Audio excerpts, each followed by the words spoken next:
Cumprimento os irmãos com a paz do Senhor. Por gentileza, meus irmãos, pode se sentar. Quero agradecer a Deus pela oportunidade que Ele me concede de estar na tua casa, para estar ministrando a tua palavra nessa noite. Meus irmãos, por gentileza, abra na primeira epístola dos Tessalonicenses, no capítulo 1.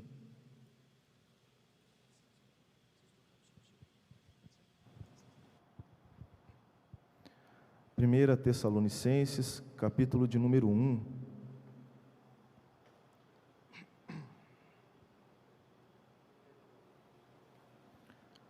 Todos encontraram?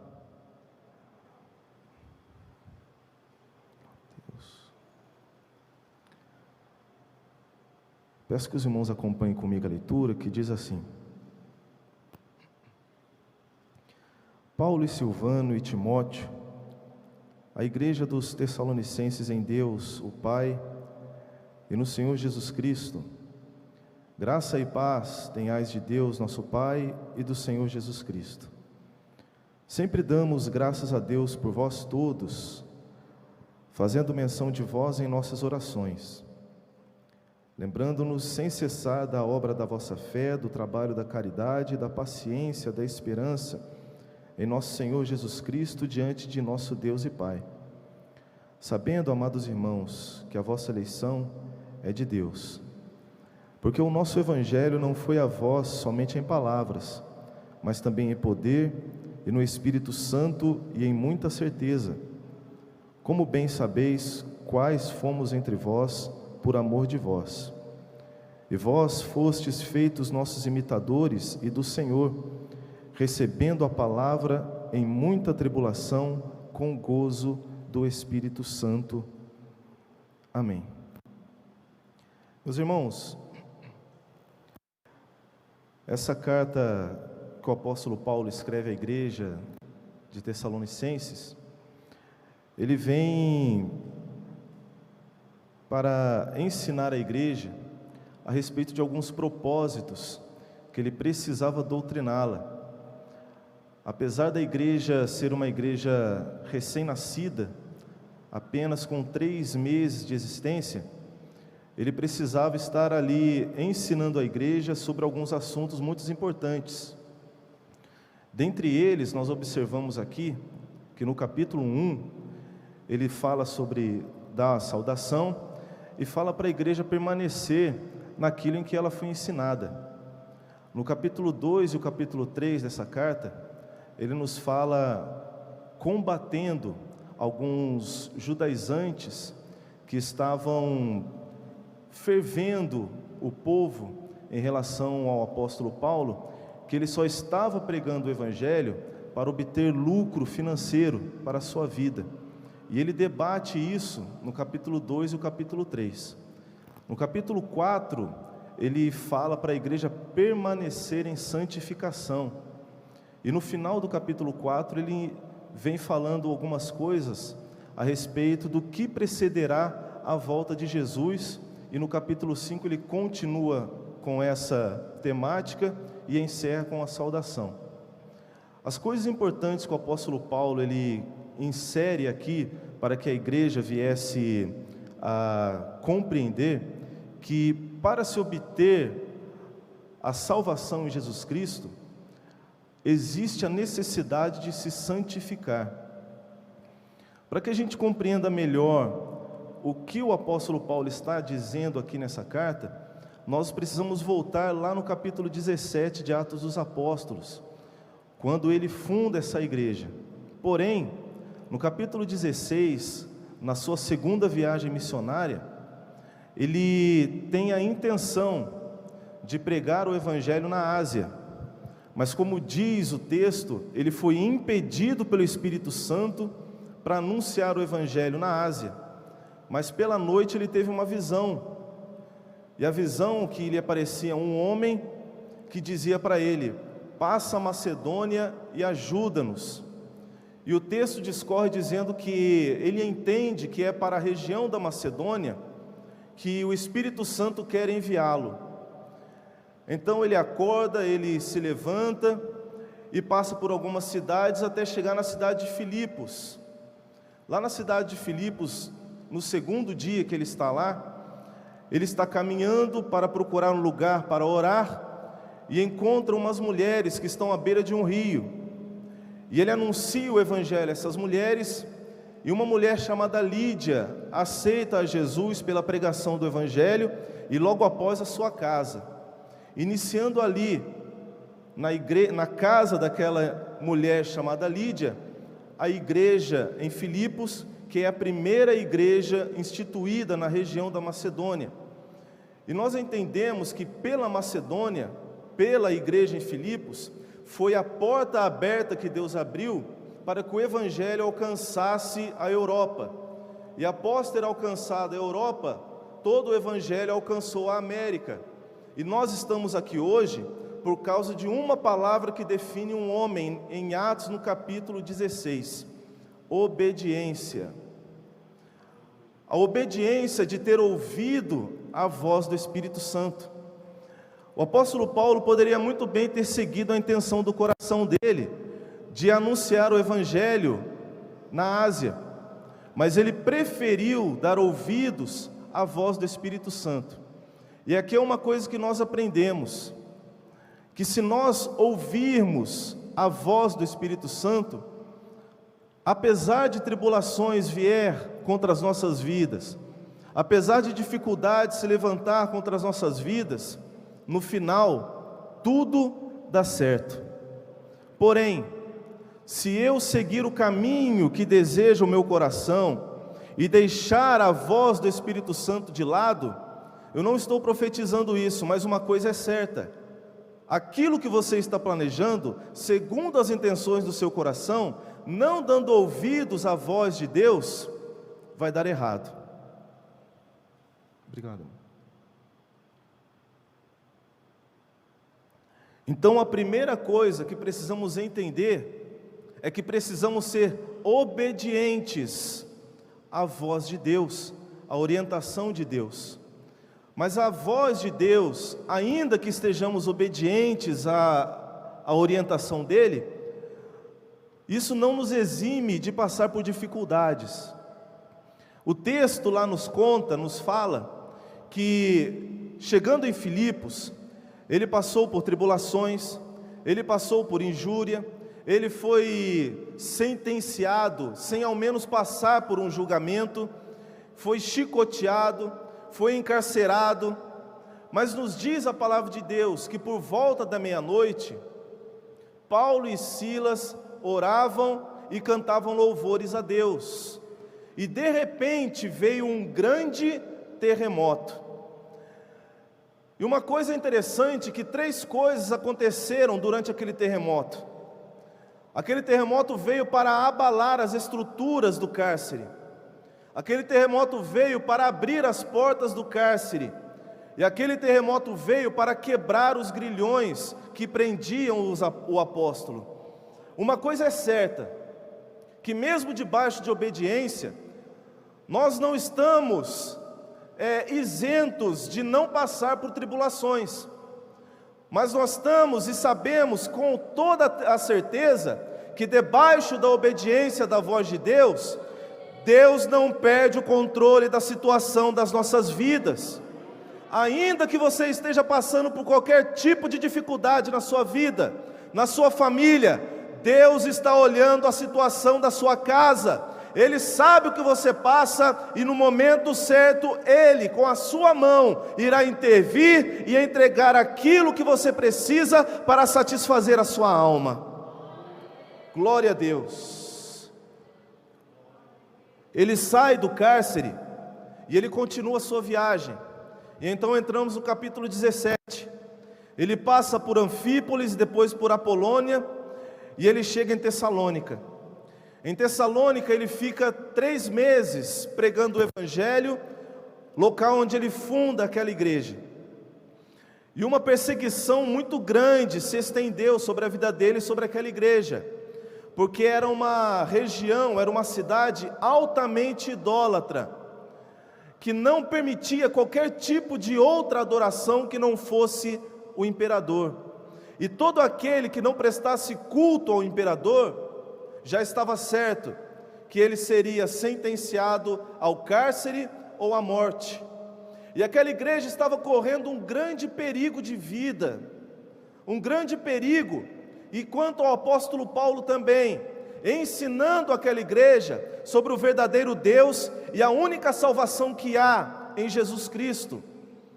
Com isso, alguns homens judaizantes se levantaram, como diz o texto, falando que pegaram alguns vadios do meio da sociedade e começaram a ir na casa de pessoas para procurar o apóstolo Paulo. E eles encontraram uma pessoa que era uma pessoa própria para se entregar ao apóstolo. E essa pessoa era chamada de Jason. E por que ele era a pessoa própria para entregar o apóstolo? Porque lá em Romanos, no capítulo 16, na saudação final, ele declara aquela igreja dizendo assim: saúda-vos Jason, meu parente. Ora, se Jason era parente do apóstolo Paulo, era mais que certo ele estar na casa dessa pessoa. E diz o texto que os judaizantes com esses homens assaltaram a casa de Jason. Assaltar não é tocar a campainha, não é bater na porta e pedir licença, mas assaltar é arrombar a porta, é quebrar tudo que tem lá dentro. E não encontrando ele, pegaram a Jason, a sua família e todos os irmãos que estavam com ele, levaram eles até os magistrados. E lá ele explicou toda a situação, e diz o texto que ele pagou uma fiança diante dos magistrados para ser liberado. Debaixo de obediência, ele teve a sua casa destruída. Debaixo de obediência, ele foi levado diante dos magistrados. Debaixo de obediência, ele teve que pagar uma fiança de um crime que ele não cometeu. Mas isso é que nos causa por sermos obedientes à voz de Deus. É isso que acontece conosco por sermos obedientes à voz de Deus. Mas uma coisa é certa: Deus está olhando os nossos passos, e Ele está provando as nossas vidas e a nossa obediência diante dEle. Glória a Deus. O apóstolo Paulo dali, ele foge para Atenas, e de Atenas ele vai para Corinto. Lá em Corinto ele encontra com um casal chamado Priscila e Áquila, que foram expulsos de Roma por um decreto do imperador. E lá em Corinto ele fica durante 18 meses, fundando aquela igreja e pastoreando aquela igreja. E enquanto nos primeiros meses que ele está em Corinto, ele recebe a visita de Timóteo e de Silas, que quando ele havia ido para Atenas, ele pediu para que Timóteo ficasse em Tessalônica e Silas ficasse em Bereia, porque eram igrejas recém-formadas, igrejas que precisavam de homens fiéis a Deus, para que pudesse estar ali alicerçando a base da nova igreja. E é por isso que homens precisam estar conscientes da chamada em que tiveram com Deus. Não homens levianos que são levados pelas intenções do próprio coração, mas homens que foram chamados por Deus para serem obedientes à sua palavra, para com o momento certo a igreja possa ser edificada, para que quando Cristo chamar a sua igreja, os homens fiéis que foram sinceros para com esse trabalho possam entregar diante de Deus a obra que lhe foi confiada. Com isso, ele recebe a visita de Timóteo e de Silas, e ele ouve as novidades sobre aquelas igrejas.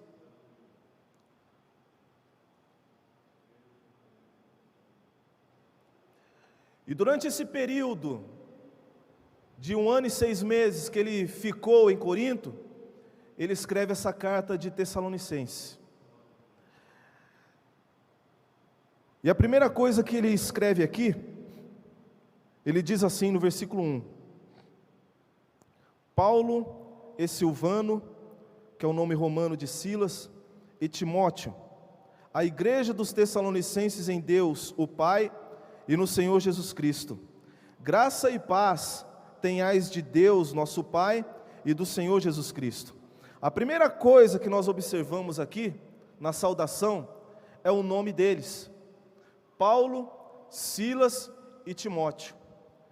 Para lembrar aquela igreja, que apesar deles terem saído de lá fugidos, para escapar pela própria vida, esses 3 homens que fundaram aquela igreja, não esqueceram deles. Ele está dizendo: Paulo, Silas e Timóteo, nós lembramos de vocês, nós não abandonamos vocês, constantemente nós oramos pela vida de vocês, vocês não estão sozinhos passando por essa dificuldade, ainda que estejamos longe de vocês, nós estamos intercedendo pela vida de vocês ao nosso Deus. E em seguida ele diz: a igreja dos Tessalonicenses em Deus.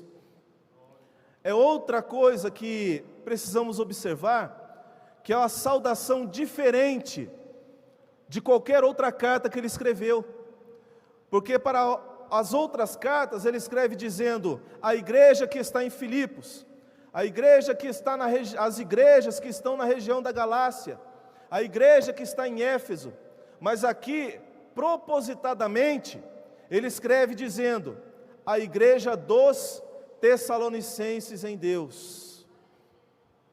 E aqui, ele está lembrando a origem daquela igreja. Que origem é essa? No ano 350 a.C., o rei Filipe da Macedônia, ele conquistou aquela região, e no dia que ele conquistou aquela região, a filha dele nasceu. E ele colocou o nome da filha dele de Tessalonique. Nique significa vitória. Tessalos ou Tessálios é o nome do povo que morava naquela região. Ou seja, Tessalônica significa vitória sobre os tessálios. Mas conforme o nome, foi colocado o nome sobre aquela cidade, aquela palavra foi se tornando cotidiana no meio do povo, e vitória sobre os tessálios se tornou simplesmente o nome da cidade de Vitória. E aqui ele estava dizendo, saudando aquela igreja, dizendo: eu saúdo a igreja dos vitoriosos. Mas os vitoriosos não pela conquista de um homem que conquistou aquela região, mas vocês são vitoriosos porque tem Deus, porque tem Jesus como Senhor e Salvador sobre as suas vidas.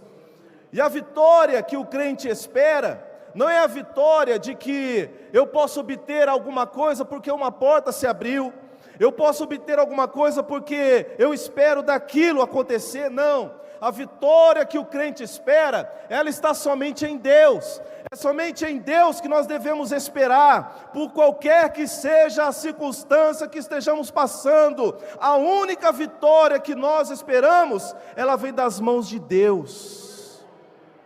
Glória a Deus. E ele continua dizendo aqui: graça e paz tenhais de Deus, nosso Pai, e do Senhor Jesus Cristo. Ele fala aqui sobre a palavra paz. A palavra paz que ele declara aqui é reirene, e ela não significa ausência de tribulação. Pelo contrário, essa paz que ele declara aqui é a paz que o homem tem com Deus. Mas essa paz que o homem tem com Deus, que só vem de Deus, que só vem do seu Filho Jesus Cristo, ela vem precedida de uma outra palavra que se chama graça. Ou seja, somente o homem consegue obter paz com Deus se receber a sua graça. E a graça que ele diz aqui significa favor imerecido. O homem não tem nada para oferecer a Deus em troca do amor dele, mas pelo seu favor imerecido, ele derramou sobre nós o seu amor. Nenhum de nós tínhamos nada para dar em troca do seu amor, mas ele simplesmente olhou para a miséria da nossa vida, pela pecaminosidade em que vivíamos, e ele resolveu nos amar. E é por isso que nós estamos aqui, e obtemos essa paz com Deus, mediante a sua graça, que nós encontramos somente no favor dEle. Não porque eu tenho algo para ter dEle, mas eu recebi, e você recebeu, simplesmente porque Ele olhou para você e disse: eu quero te amar. Apesar de eu dizer: eu não quero o seu amor, eu não quero ser amado, eu não quero nada, mas Ele diz: não importa, o que importa é que eu te amo, e eu entrego o meu filho na cruz do Calvário, para morrer pela sua vida. Glória a Deus. E essa paz, nós encontramos somente em um relacionamento com Deus. Não existe paz com Deus sem um relacionamento com Ele. E o relacionamento com Deus gera em nós a sua santidade. E é por isso que ele explica para aquela igreja, dizendo isso: vocês precisam se santificar. A santificação é uma necessidade nossa. A santificação é uma necessidade minha e uma necessidade sua, como diz lá em Hebreus, sem a qual ninguém verá ao Senhor. Não existe como eu não me santificar e não ter um encontro com o Senhor. Não existe como eu não me santificar e o dia em que Ele abrir esses céus e chamar pelos nomes, eu não posso, aleluia, ouvir o meu nome, porque eu não me santifiquei. Calabás, Shurimicandarabás, Limicantarabás, Surimicandaраmanai, Bianderrai, Limicantarabás, Surimikio, Candarabás, Shurimicandaраmanai. A santificação é uma necessidade nesses últimos dias que estamos vivendo, precedendo a volta de Jesus. Nós estamos vendo a palavra de Deus se cumprindo todos os dias, e nós estamos com os nossos olhos, como os apóstolos estavam olhando, quando Jesus subiu para os céus, e houve a necessidade dos anjos chamarem a atenção deles: ei, não fiquem olhando para o céu, esse mesmo Jesus que subiu, Ele voltará. Existe a necessidade de vocês se santificarem e evangelizarem o mundo. Aleluia, glória a Deus, aleluia. No versículo 2, ele diz: sempre damos graças a Deus por vós todos, aleluia, fazendo menção de vós em nossas orações. A palavra graça que ele fala aqui é diferente da graça do versículo 1. A palavra graça do versículo 1, ela fala sobre o favor de Deus imerecido que recebemos, que é derramado sobre os nossos corações, que é o seu amor e o Espírito Santo. Mas aqui no versículo 2 ele fala graças a Deus, que é uma palavra de gratidão ao Senhor, por alguma coisa ruim que estava acontecendo, e que Deus tornou bom. É por isso que quando alguma coisa ruim acontece, e depois dá certo, aí alguém pergunta: como que foi aquilo? Aí nós falamos: graças a Deus deu tudo certo. É o que ele está dizendo aqui. No meio de tribulação, no meio de perseguição, no meio de intenções de morte contra a minha vida, contra a vida dessa igreja, graças a Deus, que no meio de todo o mal, Deus transformou tudo bom. Essa é a especialidade do nosso Senhor. para aqueles que são obedientes à voz do Espírito Santo. Deus tem falado conosco, Deus tem falado com você. Essa intenção do coração, será que ainda está pelos propósitos que Deus programou para a sua vida? A tribulação vem. O Senhor Jesus, no Sermão do Monte, Ele disse: aqueles que ouvem essa minha palavra e as guarda, assemelhá-lo-ei a casa que foi construída sobre a rocha. Aqueles, porém, que não ouvem essa minha palavra e não as guarda, assemelhá-lo-ei àquele que construiu a sua casa sobre a areia. Agora, uma coisa importante que precisamos entender é que o mesmo problema, a mesma dificuldade que veio sobre a casa construída sobre a rocha, foi o mesmo problema, a mesma dificuldade que veio contra a casa sobre a areia. Mas o que permaneceu não foi porque a casa estava construída sobre a rocha, foi porque a casa que estava construída sobre a rocha, ele assemelhou àquele que ouviu e guardou. Aleluia. Caminhanderras. A tribulação, ela vem contra a vida do crente para tentar desestruturar as nossas vidas. Lembra lá em Atos 16, o terremoto veio, abalou as estruturas, mas não desabou o cárcere. Abriu as portas, quebrou os grilhões, mas ele não fugiu. Sabe por quê? Porque ele estava debaixo da obediência de Deus, confiando na palavra daquele que o orientou. Aleluia. A tribulação, ela passa. Aleluia. Aleluia. Mas ela não fica para aqueles que são obedientes.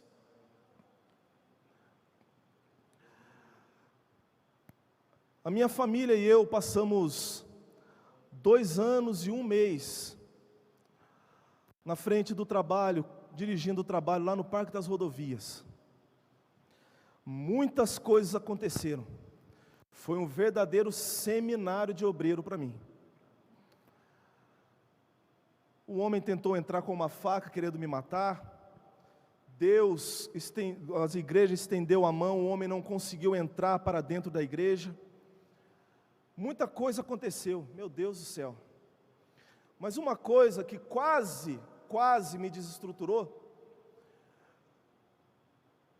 a minha esposa passou a gestação inteira bem.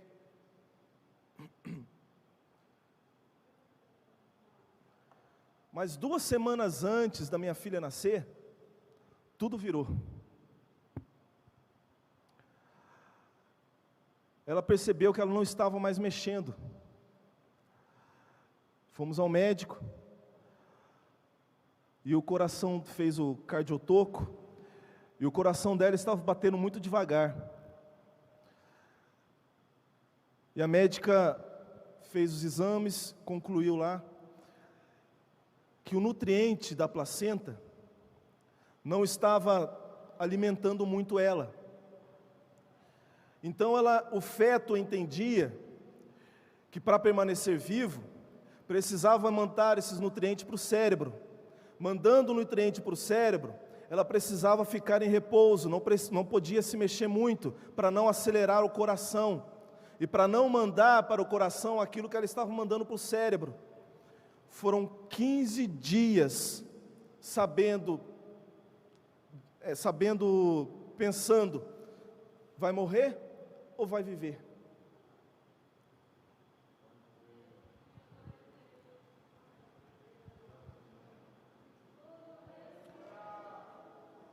E então nós fomos orar, e não falamos nada para ninguém.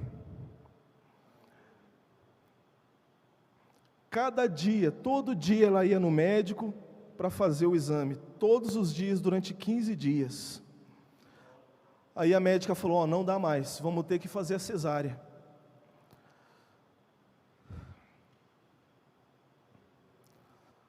Vamos ter que fazer a cesárea. Nascendo com vida, ela vai ficar com problemas de respiração. Fizemos a cesárea, e para a glória e honra do nome de Jesus, saúde perfeita. Foi isso que eu senti, até passar uma semana depois. Fomos fazer o exame, e a médica falou: a menina é surda.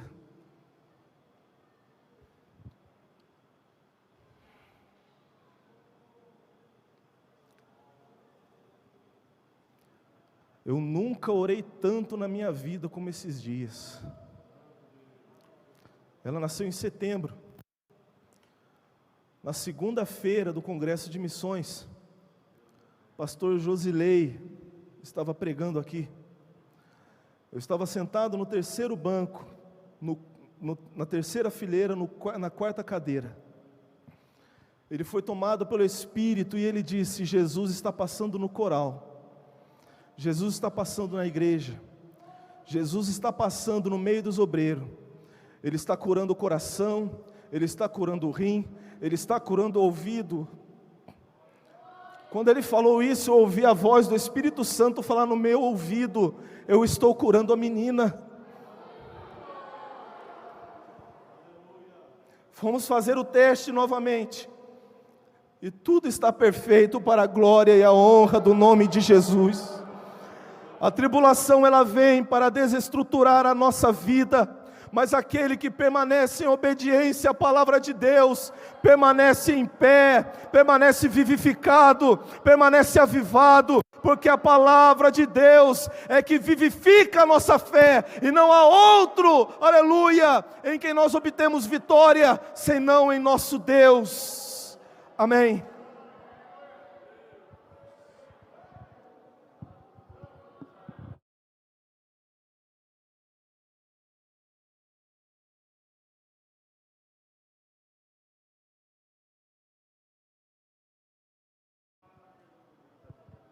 Graças a Deus.